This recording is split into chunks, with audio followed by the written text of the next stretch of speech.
আসসালামু আলাইকুম, সবাইকে স্বাগতম জানাচ্ছি নতুন আরেকটি ডেজার্ট রেসিপি দেখার জন্য। আর আমার আজকের রেসিপি হচ্ছে পাউরুটি দিয়ে ডেজার্ট তৈরি করে দেখাবো। তো আশা করছি আমার আজকের এই রেসিপিটি সবার কাছে ভালো লাগবে।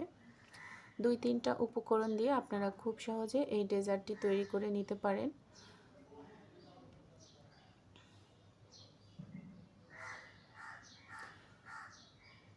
তো ভিডিওটি দেখার শুরুতে অবশ্যই একটি লাইক দিয়ে ভিডিওটি দেখা শুরু করবেন। আশা করছি আমার আজকের রেসিপিটি সবার কাছে ভালো লাগবে। তো কথা না বাড়িয়ে আমি মূল রান্নায় চলে যাচ্ছি। এই ডেজার্টটি বানানোর জন্য প্রথমেই আমার লাগছে পাউরুটি।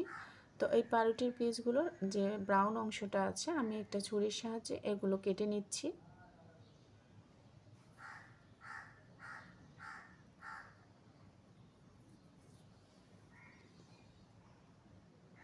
কেটে নেওয়া হয়ে গেলে সাদা অংশটা আছে এটা আমি স্যান্ডউইচের মতো করে কেটে নেব।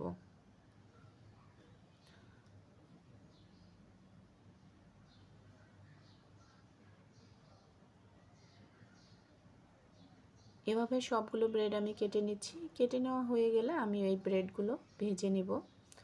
তো এর জন্য আমি চুলায় একটা পাত্রে পর্যাপ্ত পরিমাণ তেল দিয়েছি। আপনারা চাইলে এটা বাটার বা ঘি দিয়েও ভেজে নিতে পারেন, তবে আমি এখানে তেল দিয়েই ভেজে নিচ্ছি।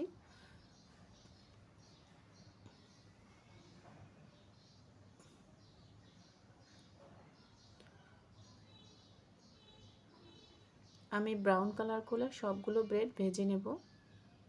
তো ভেজে নেওয়া হয়ে গেছে, এখন আমি তেল ঝরিয়ে উঠিয়ে নিচ্ছি।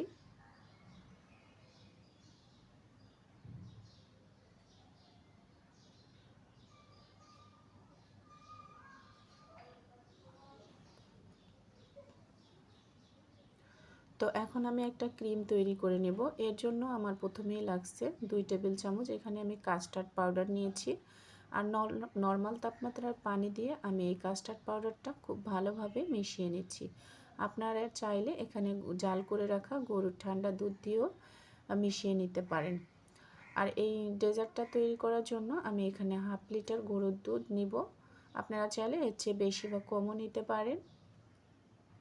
তো দুধটা যখন ভালোভাবে ফুটে আসবে তখন আমি এখানে 1/2 কাপের মতো চিনি দিয়ে দিচ্ছি। চিনিটা আপনাদের স্বাদ অনুযায়ী অ্যাডজাস্ট করে নেবেন।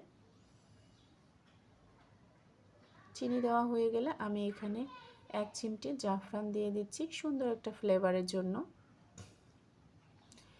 এরপর যখন হালকা বলক চলে আসবে তখন আমি এখানে কাস্টার্ড পাউডারটা দিয়ে দিব। এই কাস্টার্ড পাউডার দেওয়ার কারণে দুধগুলো খুব তাড়াতাড়ি ক্রিমে পরিণত হবে।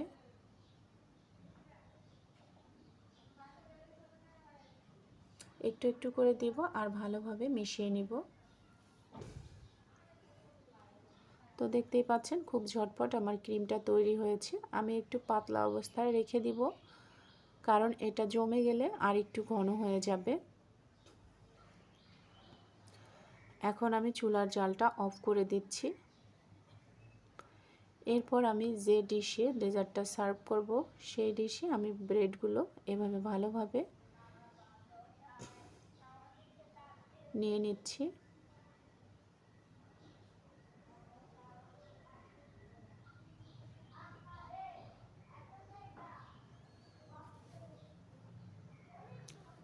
ব্রেডগুলো আমার কুসুম কুসুম গরম আছে। আর কাস্টার্ড পাউডারটা আমার হচ্ছে কাস্টার্ড পাউডার দিয়ে যে আমি ক্রিমটা বানিয়েছি এটা কিন্তু গরমই আছে, আমি চুলা থেকে নামিয়ে রেখেছি।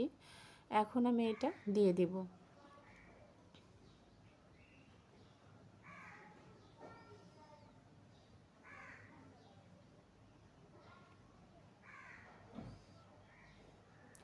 তো সবগুলো দেওয়া হয়েছে। এখন আমি এটা ফ্রিজে 1.5 ঘন্টার জন্য রেখে দিব, তাহলে সুন্দরভাবে সেট হয়ে যাবে। আর উপর থেকে আমি কিছুটা বাদাম কুচি ছড়িয়ে দিচ্ছি।